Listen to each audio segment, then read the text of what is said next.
আমাদের রিজিক দাতা, যারা বাংলাদেশের জনগণ 17 বছর অপেক্ষা করেছিল, আমাদের অধিকার ছিনিয়ে নিয়েছে, রক্তঘাতির মাধ্যমে ভাইদেরকে হত্যা করেছে।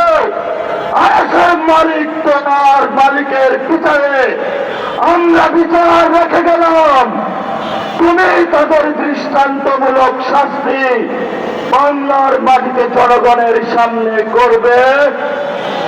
আমরা আজকে তোমার মসজিদের সামনে বিচার রেখে গেলাম।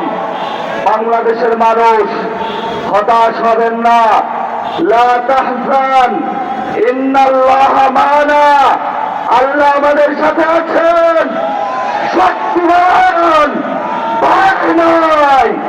জয় করব আমরা ইনশাআল্লাহ, দ্বিগুণ হয়ে পার্লামেন্টে যাব।